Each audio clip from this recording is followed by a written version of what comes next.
This is Andrea Coleman, and my article is called Special Topic: The Case for and Against Homework by Robert J. Marzano and Deborah J. Pickering. In the first section of the article, it talks about the case for homework, and there were two meta-analyses included by Cooper and colleagues that are the most comprehensive and rigorous. In the 1989 analysis, it reviewed research dating back to the 1930s, while the 2006 study looked at research from 1987 to 2003. Both analyses examined studies that attempted to find a causal relationship between homework and student achievement by comparing experimental groups which received homework and control groups which received no homework. Overall, the amount of homework and student achievement was found to be positive and statistically significant, meaning that doing homework causes improved academic achievement. In the section on the case against homework, there were three different books or studies included. The first was The End of Homework: How Homework Disrupts Families, Overburdens Children, and Limits Learning. It was the first high-profile attack on homework. It asserted that homework contributes to a corporate-style, competitive U.S. culture that overvalues work to personal and familial well-being, particularly in disadvantaged students. The authors called for a united front against homework and to lobby for a longer school day instead. In the case against homework: How Homework is Hurting Our Children and What We Can Do About It, Bennett and Kalish held a similar opinion of homework, criticizing the quality and quantity of homework. It provided evidence that too much homework harms students' health and family time, and that teachers are not well trained on how to assign homework. It urged parents and family groups to insist that teachers reduce the amount of homework, design more meaningful assignments, and avoid homework over breaks and holidays. In a third book titled The Homework Myth: Why Our Kids Get Too Much of a Bad Thing, Cohn takes direct aim at research on homework. He concluded that research fails to demonstrate the effectiveness of homework as an instructional tool and recommends changing the default state of regularly assigning homework to not assigning homework at all.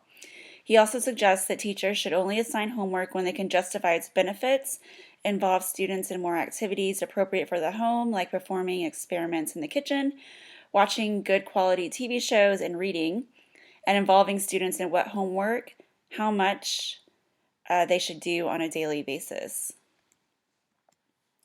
The dangers of ignoring the research. Marzano and Pickering go on to say that inappropriate homework may produce little benefit or even be a detriment to student achievement. So they're not really for or against it. They're just saying that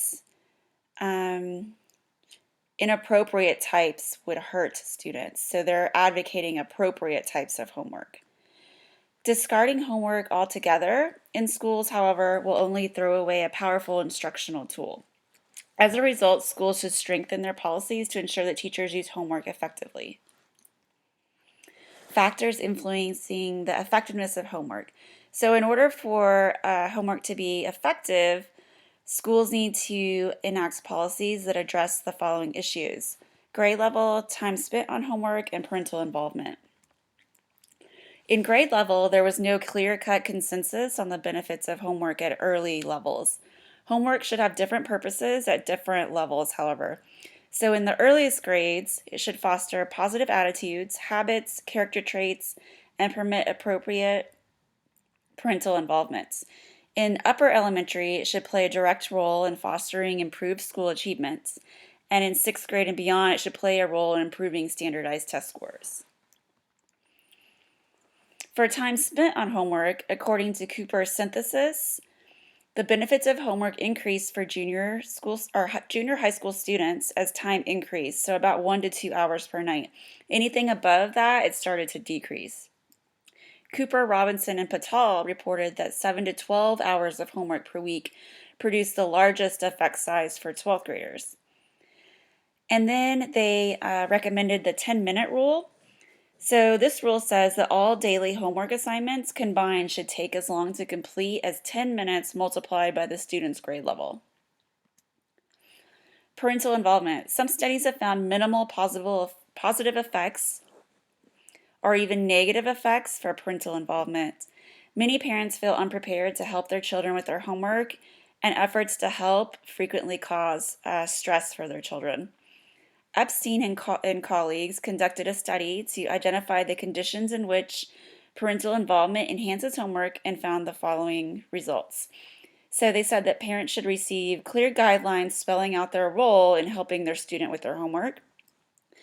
Teachers should not expect parents to act as experts regarding content or attempt to teach content. And many times I think teachers get frustrated because parents are telling their kids the wrong thing, but that's not really their job. And then parents need to ask questions that help students clarify and summarize what they have learned from the homework. Going beyond the research. So here are some research-based homework guidelines. Number one, you need to assign purposeful homework. Don't just give it just because. So this is the type of homework that introduces content, helps students practice a skill or process, or elaborate on information. Number two, design homework to maximize chances that students will complete it.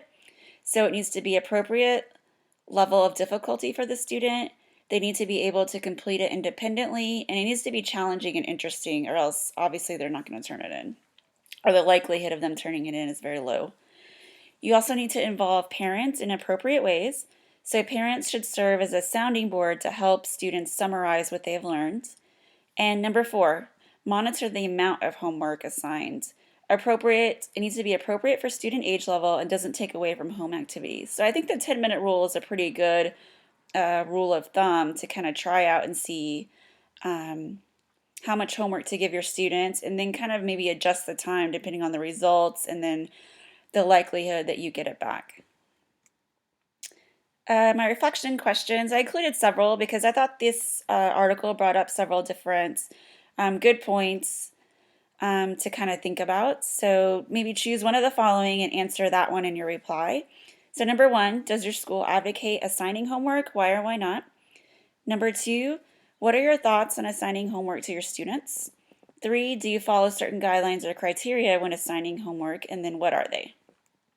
I also included some additional information on the topic. So there was a good article in the Huffington Post called The Great Homework Debate.